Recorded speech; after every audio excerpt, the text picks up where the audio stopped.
So today I wanted to do a cozy little end of garden season Q&A. So I asked for any questions that you might have had on both YouTube and Instagram, so I'll go through those in this video. I also wanted to give just a brief introduction to myself because I know there are some new followers here from Janey's channel, Dig Plant Water Repeat. I have been lucky enough to actually get to spend time in person with Janey at a couple Proven Winners events. I'm hoping we get to see each other again in 2024. So if you didn't come from there and you haven't followed her channel, please check her out. I'll link her down below. But because there might be some newer faces here, I wanted to tell you a little bit about my garden, especially now that it's November and the garden is put away. So hello, I'm Bethany and I live in Chicago. I live here with my husband and our 2 cats.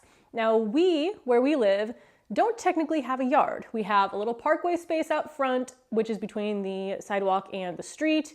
We have a very small patch of dirt right in front of our house, like small. You can't grow a garden there. So there's a hydrangea bush and like some boxwoods.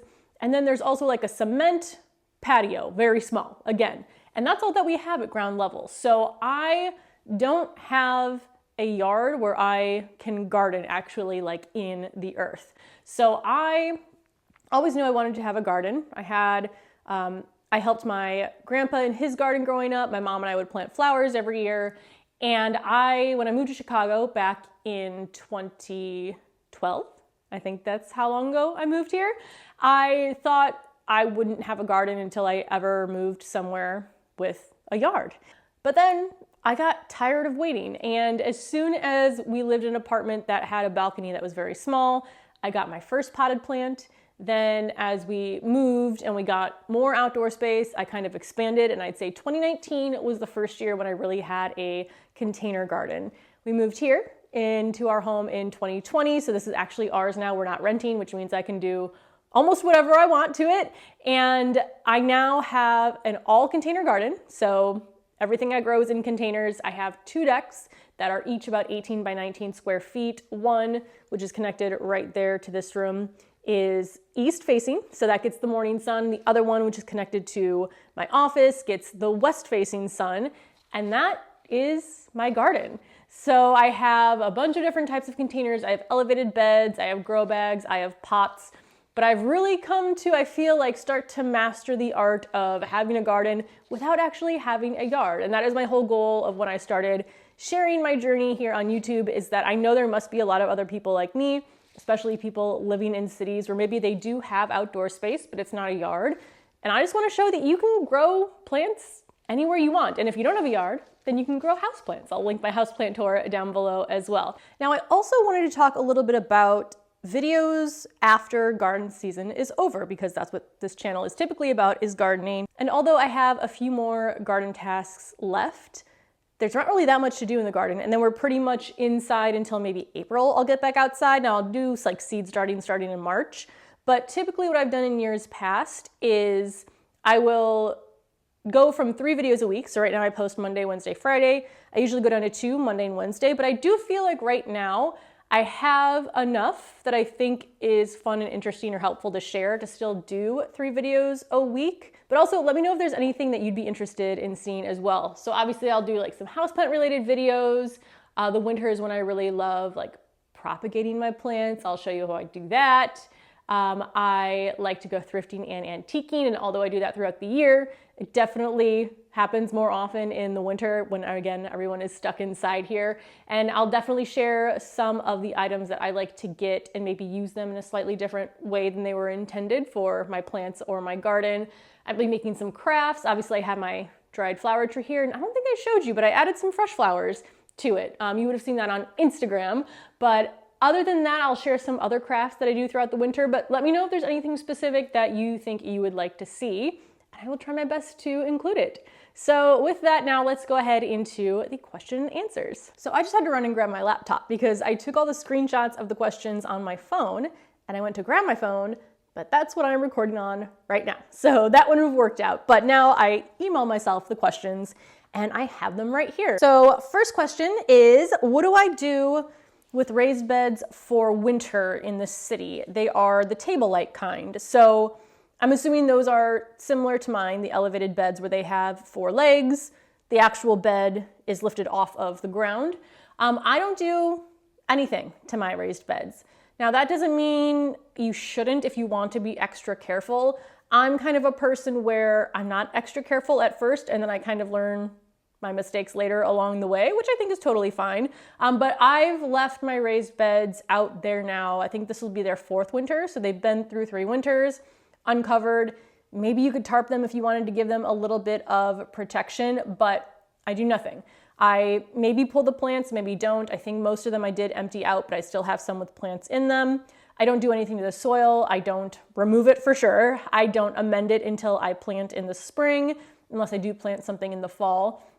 So nothing. I do any fall cleanup tasks, and then that's it. Right now in my center raised bed, I have some perennials that I've left in there that I will transplant next spring, but the plants are still up. I didn't clean them up. I left them that way for any like insects or if birds want to eat the seeds. I did sow some seeds, my native raised bed. And then out back, I do have the 3 raised beds that I have tarped, but I'm not tarping them to protect the bed. I'm tarping them to hopefully protect the bulbs to see if they can make it through the winter this year or not. So I don't do anything. But again, does that mean there's nothing you could do? But that's just what I've done. So if you do have raised beds, maybe specifically wooden ones, let me know if you do anything down below. Again, I can definitely tell that mine have like weathered. The color is different, but in terms of like sturdiness, they still seem like they're holding. I think they're made of cedar, which is supposed to be one of the strongest woods. So yeah, again, let me know if you do anything, even if you don't have elevated beds, but you have like wooden raised beds that you've built on the ground. Let me know if you do anything to those over winter. Next question is, what do you do with used soil? So I do have a video I made last couple weeks showing what I do with as far as like emptying out soil from the pots that I have to bring inside. I just store those in a plastic storage bin that I get from Home Depot out in the deck on the garden, and I use it again next year. I'll link that video down below so you can see specifically what I do. For any of my larger containers, like my elevated beds, my 30-gallon grow bags, my other pots that are large, and I consider large like 16-inch diameter plus, and they can stay outside, I leave the soil in it. Again, I don't do anything. I don't ever empty out my elevated beds. I know I've said this before, but if I had to empty out my elevated beds and carry soil down 2 flights of stairs and then carry fresh soil up to fill everything, 2 flights of stairs every spring, I would not have a garden, or maybe at least not one with this many containers in it. But I have left the same soil in there from when we moved in here in 2020. The only thing I'll do is in the springtime, or again, whenever I'm planting, which is typically spring, I'll amend it with compost. I'll add in some perlite for better drainage. I'll add in earthworm castings, but that's all I do. I continue to reuse the soil over and over and over again, and so far it continues to work. So like I said, I'm a person, I'll keep doing like the simplest solution until I realize it hasn't worked. And so far that keeps working. Also, my horticulture teacher that I have right now, she does the same thing with her large containers. So I feel like if a horticultural professor does it, then I'm on the right track. Next question, do you disinfect your pots? I don't. Again, this is one of those things that I know I've seen recommended online. I don't know anybody that actually disinfects every single pot that they have.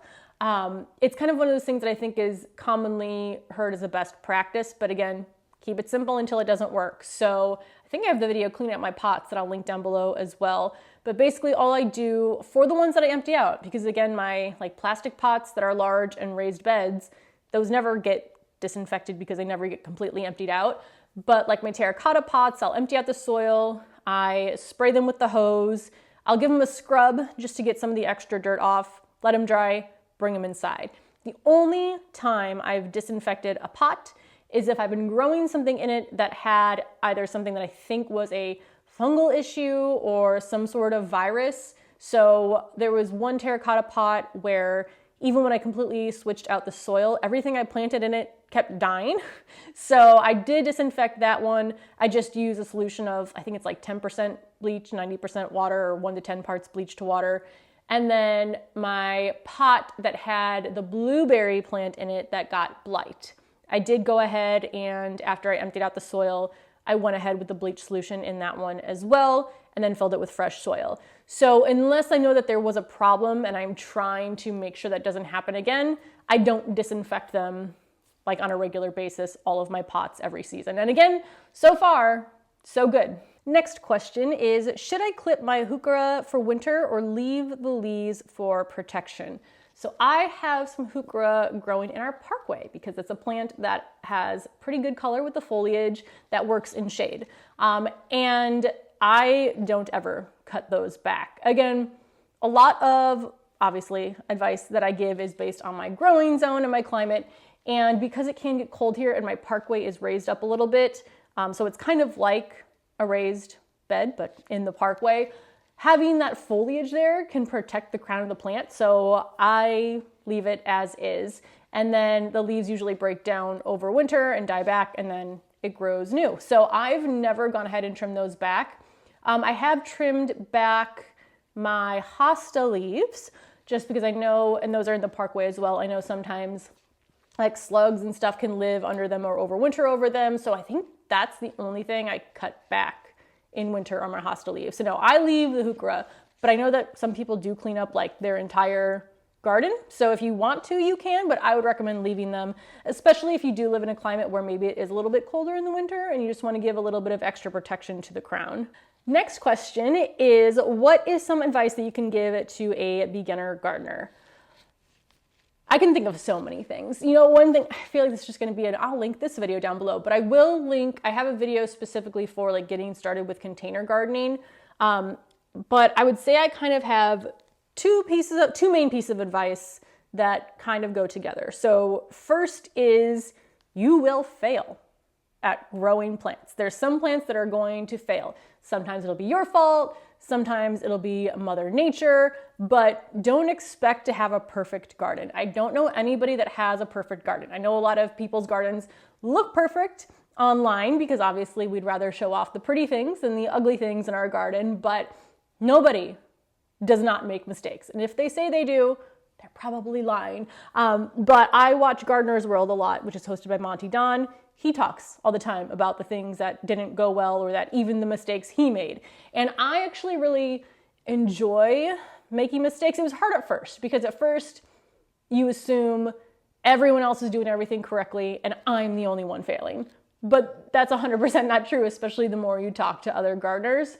But now it's fun for me. Like with my tulip bulbs, this is now like what I'm saying, my final attempt to get them to overwinter successfully here in my containers, because I've had some things that worked well, some things that didn't, some things that worked well one time and then didn't work the next year. And it's almost kind of like a science experiment of figuring out what might work and what might not work in my garden. So now I see failures more as just like an opportunity to learn something in my garden versus feeling any sort of like, I don't know, being ashamed that I couldn't keep this plant alive. So know that you are going to make mistakes. You are going to have things fail, and that is normal and part of the process. You also learn to give up control because, again, Mother Nature can make it so that your plants don't thrive. So like this, I've always had good pea harvests every year. This fall, the weather was just very strange, and I have had a terrible pea harvest. So you do let go of a little bit of control in life. Another tip kind of going off of that is go with what works in your garden versus what someone says you should do. And this also took me kind of a bit of time to figure out. So I feel like everybody who gardens, you know what works for you, you have opinions on how to do X, Y, Z, but everybody's gardening situation is so incredibly different. Even like I have my garden here, let's say there was someone 2 streets over that garden in their front yard, it would be a completely different experience from mine. So what might work well for them wouldn't work well for me, vice versa. Also, you can go on the internet, and this is something that I get frustrated by. You can go on the internet to find a solution to a problem and get articles that say do the exact opposite thing. Or I swear every time I look for some sort of solution, it's like either you aren't watering enough or you're watering too much. Enjoy figuring out which one it is. So when I'm looking online, I do tend to favor any articles that are from like extensions or universities and kind of go with their recommendation. But sometimes that recommendation might not work in my garden, and I might do something different that goes against all best practices that works really well in my garden. Like I planted 2 indeterminate tomato plants last year, I think it was, much, much, much closer together than anyone would ever recommend, and they did just fine. So know that yes, there's gonna be a lot of gardening opinions. Yes, there's going to be a lot of articles, often with conflicting information. And even if someone tells you you're doing something wrong, if it's working, I would say keep doing it, because again, everyone's environment is so incredibly different.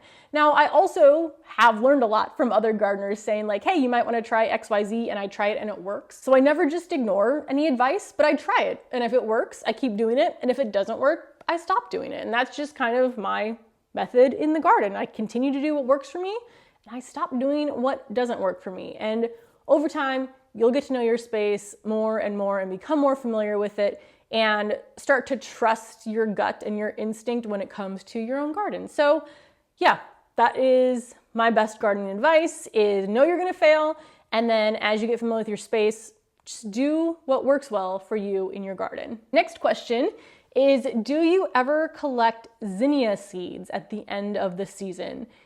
So I laugh because I did intend to. There was one, I had a grow bag of giant Benary zinnias, and there was one color that I now can't even remember the name of, but I went to look up the name because I had grown a mix. So it was like a mix of 10 different colors, and there was one I really, really liked, and I went to try to order the specific seeds for it. It was out, and so I was like, I'm gonna remember which zinnia that is, and let the seeds form, and then I will cut off the flower head. Well, I left all of the zinnias in the grow bag there, and now I don't know which one was the one that I was going to save. So that was a plan to save some of those zinnia seeds, and I didn't. But also, again, I think this is one of those things where it becomes very specific to your garden.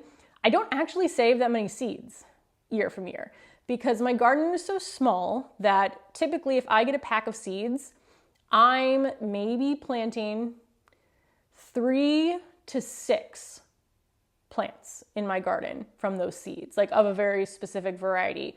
So I have lots of seeds left over every year. Now, if someone wants something specific, I will save some seeds for them. If there's something I said that like I think I'm running out of or I can't find online, I will try to be responsible enough to remember to save those seeds. But I don't think I save nearly the amount of seeds that other gardeners do. And again, I'm okay with that because I don't have to. I still have seed packets that still have a great germination rate from a few years ago that I'm still working my way through. I also don't mind too just letting, the wildlife enjoy the seeds if I don't necessarily need them for my garden next year. So I don't know if that was the most direct answer to that question, but I did intend to save a very specific zinnia variety seed this year, and then I failed at that. All right, next question. Can you show and explain the products you use to winterize your plants to bring them indoors? I have several plants that I'm bringing inside this year for the first time. 3 blueberry plants, 2 vines, 1 geranium, 3 hibiscus, and 1 I can't remember the name.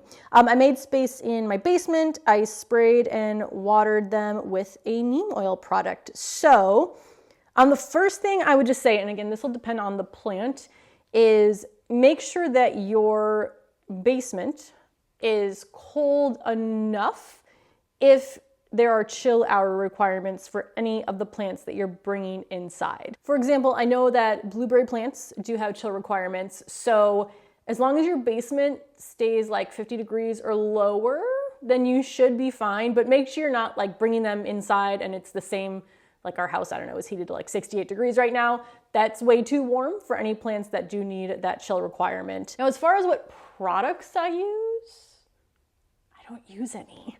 Again, I think this is one of those, like, keep it as simple as possible until I need to use something. Now, I do have like neem oil on hand if I ever do need to use that. My lemon tree that I brought inside gets scale every winter. So I do use neem oil on that. I also just removed the scale with my fingernails. I'm trying to think of what I bring inside, like my hydrangeas, my roses. What else am I bringing in? I already brought in my dahlia tubers and the bulbs. I don't do anything to those. My plants go dormant. I chuck them in the garage and that's it. And then I do water them. So the tulip bulbs and the dahlia tubers, I probably won't need to water. The plants that have like, you know, the normal fibrous roots, I maybe water those. I have a reminder to check every 2 weeks.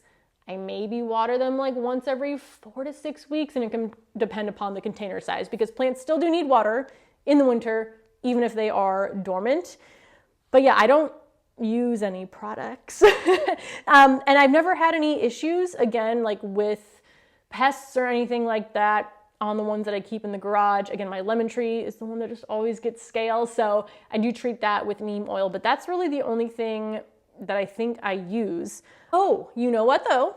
I am gonna do something new this year because I have my 2 holly trees that are a zone 5, which is not typically a low enough zone for overwintering something outside in a container, and those are so large that they do have to stay out on the deck. I am going to use some products that were recommended by Proven Winners. I think it's called Wilt Proof. So for any evergreens that you might need to leave outside, I'm going to show you how I do that once it's time for me to winterize my holly trees. But yeah, that's the only like perennial I leave outside or store inside that I can think that I do anything with other than my lemon tree. So yeah, keeping it simple until I realize I need to do something different. Again though, if you overwinter some of your plants indoors, basement, garage, shed, wherever that might be, if you do anything else beforehand, let me know down in the comments below. Because again, I'm always willing to try something I haven't tried before that I'm like, oh, maybe I should have been doing that the entire time. All right, next question is lessons learned and anything you'll do differently next year. So I did have a video on this that I think I posted in the last few weeks, maybe about a month ago. It is something I love to do every year, and I'll make notes on it throughout the garden season. Like, this worked really well. This didn't work at all. And then that way I have it to reflect on next year and actually remember. So I'll link that video down below. And if I have the ones from the previous years, I should at least have one from 2020. I don't know if I made one in 2021. I will link those down below too. And I like sharing that also because if I can see someone else make that mistake before I make that mistake, that's always helpful in my garden. So those will be linked down below. I'm trying to think if there's anything, what the number 1 was. I think the number 1 like lesson I've learned so far in the past is to put wheels underneath your heavy pots before you fill them with soil. I have at least done that now with my pots, but if I could go back in time, I would put wheels, I would drill wheels into the legs of my raised beds, because there's no way I can move them around the deck now. And I would love to just be able to like maneuver them around whenever I needed. So before you fill your raised beds, drill some wheels into the bottom of the legs. Next up is, I'm interested in the greenhouse you use. Sounds like it's not a permanent fixture. It's not a permanent fixture, and I'm actually not using it this year. I am gonna use it in future years, but I'm not using it this year. So I'm hoping I have some photos or video from last year. Last year, well, let's go back to winter of 2021 when I had perennials that I wanted to leave out on my deck and I didn't want to carry them down to the garage. So I got a greenhouse, just like typical plastic greenhouse, you know, metal tubes you put together, plastic slip that goes over the top. And it was maybe like 6 feet tall. I did have it weighted down to the ground. Now I can't like drill it into the deck, but I did have heavy pots sitting on top of it. But the wind here is so strong that the plastic acted as a sail. The wind caught it. The wind was so strong that the bottom bars that were weighted down stayed there, but it bent and broke the bars kind of in the middle of the greenhouse. And my husband was the one that heard the noise and came outside and said the greenhouse was bouncing around the deck, and he grabbed it and brought it inside. So I stopped using that one. And I think that winter I must have just left everything outside because that happened before. I mean, I think it was like a few weeks after I set it up. So it's not like I had that one all winter. So everything that year must have been left outside. Last year, I got a greenhouse from Jardinier, which is what I think it's pronounced, Jardinier.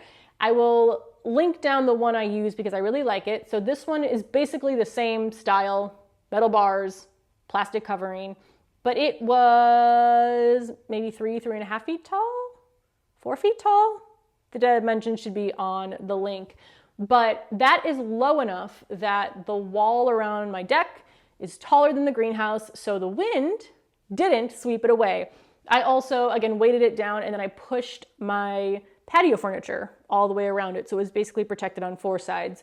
2 sides from like the wall in our house, and then 2 sides with my patio furniture, and that worked fantastic.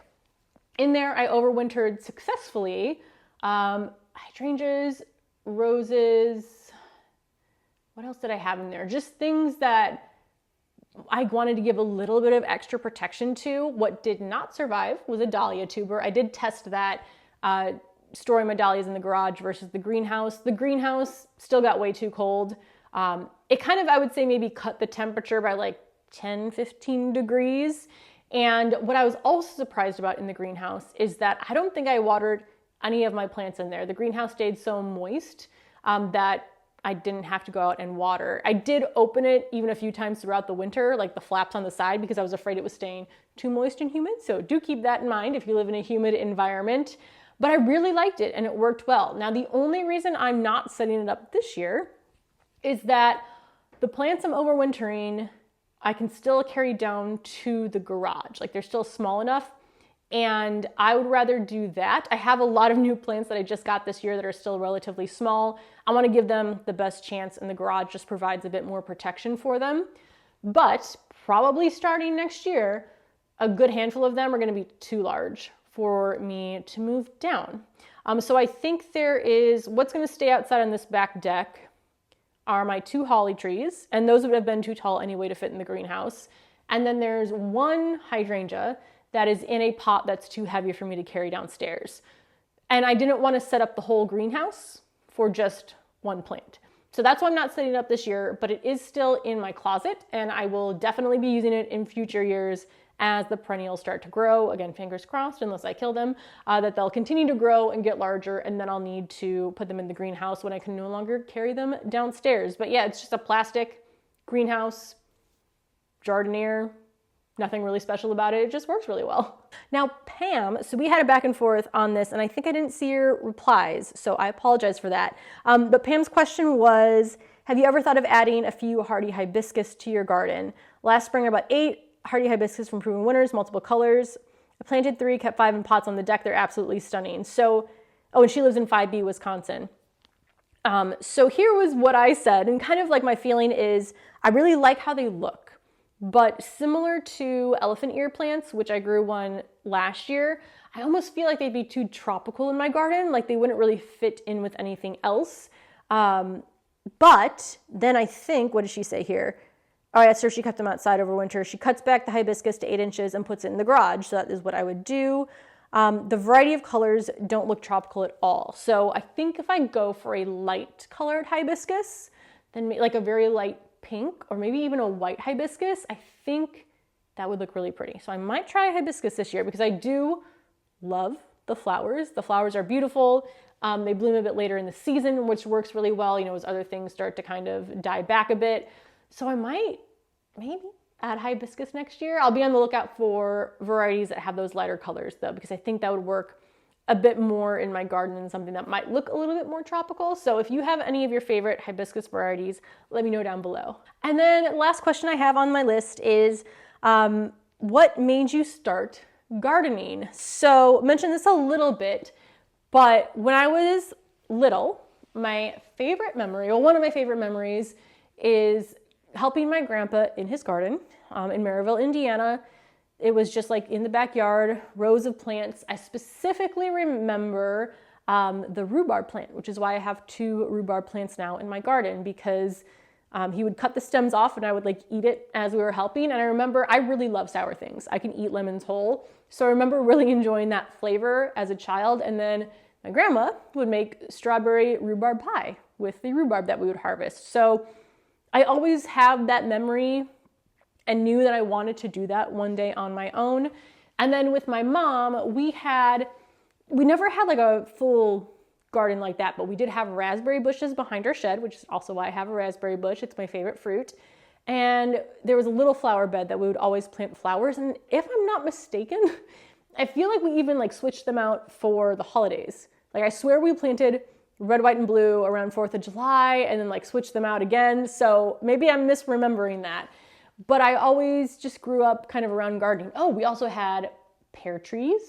I would love to have pear trees one day. I do have 2 columnar apple trees. And then our neighbors had pear and cherry trees that they would let us harvest from and make pies with that too. So all of those childhood memories are really fond memories. And obviously I wanted to recreate that. And then I just kind of forgot about gardening for a while. You know, you become a teenager, there's like much more important things to focus on than gardening. Went away to school, lived in dorms, you know, started working in my 20s.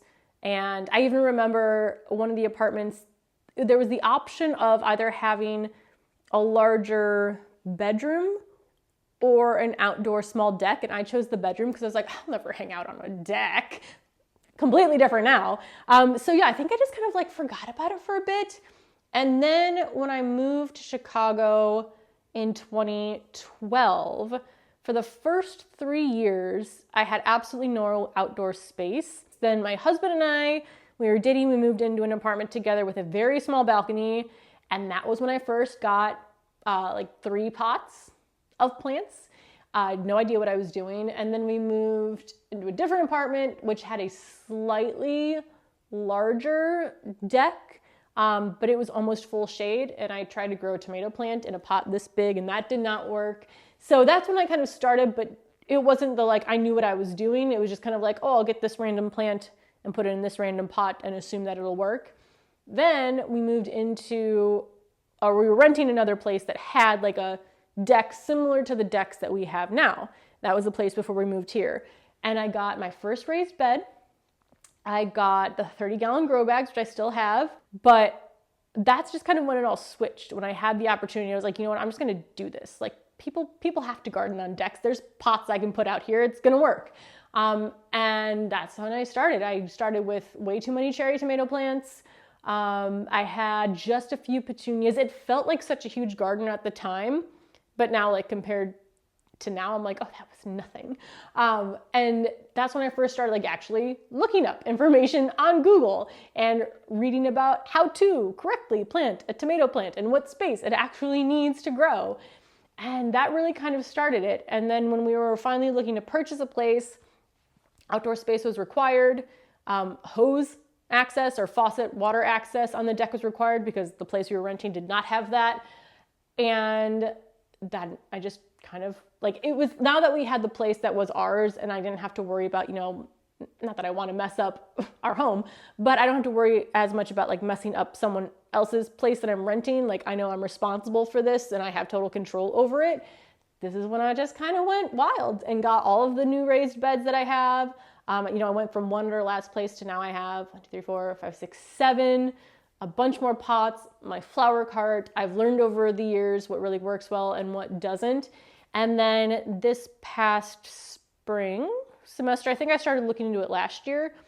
I started getting my horticulture certification. So I'm in my 2nd semester now. I have been doing 1 class a semester. It's only 4 classes total that I have to take, but I think I might just like try to bang out 2 classes next semester and get it done with. And it's just interesting because I find that I finally feel like after 37 years, or maybe it was like age 35 that I started realizing this, like I found my passion. I know that it was something like people kind of always talk about, oh, find your purpose, find your passion. And I was like, what do you mean? Like I go to my job and I sit at a computer and I'm earning a paycheck. And isn't that just like what life is supposed to be? But then when I started doing this, I was like, oh, this is what it feels like to be passionate about something. And like, obviously there's things here and there that I've really enjoyed, but gardening and also sharing my gardening tips and hoping to inspire other people is really something that I know for sure is my purpose and means a lot to me and hopefully is helpful to others. So it's just kind of like the first time in my life that I've really felt like, yes, this is something I should definitely be doing. Now, this is not my full-time job.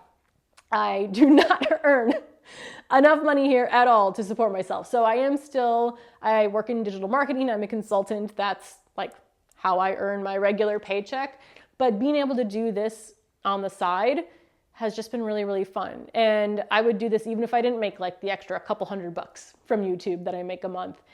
But it's just really fun. I'm really glad that I got to a point in my life where I found out what it is that I'm passionate about, that I'm, going back to school. I wish I'd done this as undergrad, that I'd done something in horticulture, but that wasn't who I was then. This is who I am now. And it's funny too, because I have a lot of those same feelings now that I had when I was a kid.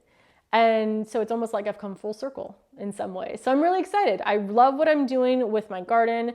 I'm really hoping that I get other people who maybe didn't think they could garden out gardening in their space. If there's any other questions that you have, let me know down below and I will do my best to answer them all. And I think that's going to be it. I hope I didn't ramble too long. So sorry if this video is super long, but thank you so much for watching. I will see you in the next one. Bye.